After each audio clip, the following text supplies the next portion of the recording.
જય સિયારામ મિત્રો, મોજમાં છો ને? મોજ માર્યો, આનંદ માર્યો, હરખ માર્યો અને બીજાને આનંદ કરાવો ને મોજ કરાવો. તો આજે આપણે વહેલા જાગીને નાહી ધોઈ નાખ્યા હો ભાઈ, 4 થઈ ગયા નાહી ધોઈને. કારણ કે આજે આ 21 તારીખ ને રવિવાર ગુરુ પૂનમ છે. તો આપણે આજે ગુરુના સાનિધ્યમાં જવાનું છે, આશ્રમમાં જવાનું છે. તો આગળના વિડીયોમાં બન્યા રહેજો. આપણે ક્યાં આશ્રમમાં જઈએ તમને આગળ ખબર પડશે હો. હા, જય સિયારામ.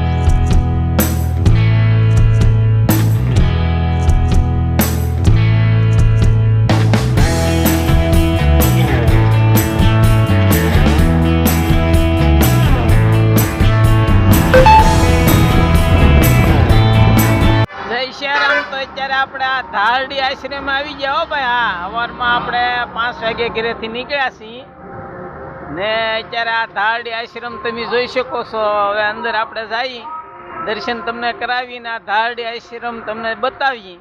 તો આગળના વિડીયોમાં બન્યા રહેજો હો ભાઈ. હા, જય પરશુરામ. જો આવો કાંઈક જોરદાર આશ્રમ છે હો ભાઈ. હા, જોઈ શકો છો તમે. જો આ એન્ટ્રીમાં જ અંદર જો આ કાળ ભૈરવ દાદાના દર્શન થાય છે. જય કાળ ભૈરવ દાદા. તો ખરેખર ઘણા ખરા આશ્રમમાં જાઓ એટલે અંદર પેલા એન્ટ્રી કરો એટલે કાળ ભૈરવ દાદાના દર્શન થાય છે.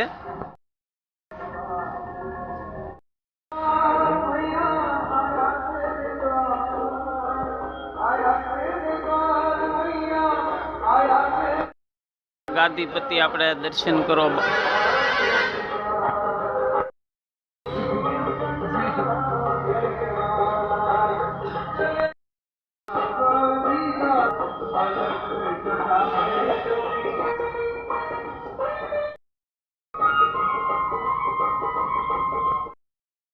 જો આગળ આપણે આ અંદર આશ્રમમાં જઈએ તો એક મોટી પ્રતિમા મૂકેલી છે, જોઈ શકો સ્વામી વિવેકાનંદની. સાઈડમાં ત્યાં સાંઈ બાબાની એક મૂર્તિ પધરાવેલી છે. ઓ ભાઈ જો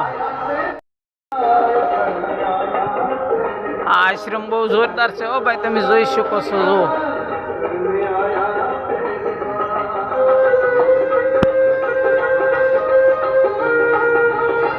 કૈલાસ દર્શન ધૂણો. જય સિયારામ. તો મિત્રો તમે જોઈ શકો છો અત્યારે આ ધૂણાની અંદર હું આવ્યો છું ને આ હંધિયામાં જો આ શિવ શક્તિની આ મૂર્તિ બેહાડવામાં આવી છે. પછી આ ધૂણાની ચારે બાજુ આ તમે દર્શન કરો, જોઈ શકો છો. જુઓ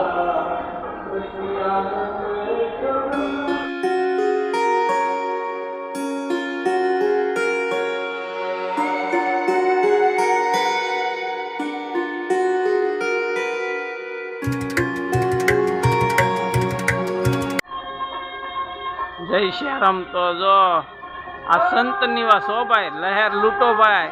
હા,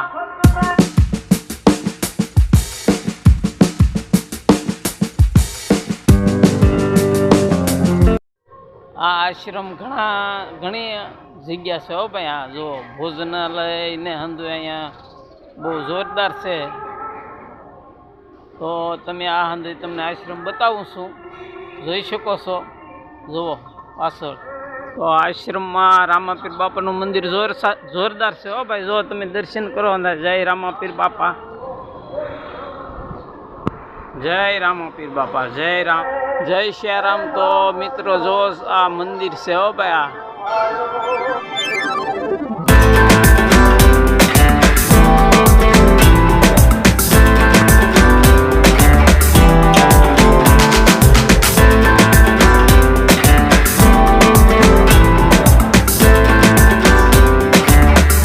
સિયારામ મિત્રો. તો જો આ ધારડીનો આશ્રમ છે ને બહુ જોરદાર છે હો. અહીંયા તમે હોટો કરો ને તો ઘડી ખોટી થઈને પણ આ હંધુ અહીંયા ગૌશાળા બહુ મોટો આશ્રમ છે. જય સિયારામ કરું. આપણે આવી બ્લોગ પૂરો કરીને ફરી મળીશું નવા બ્લોગમાં. જય સિયારામ.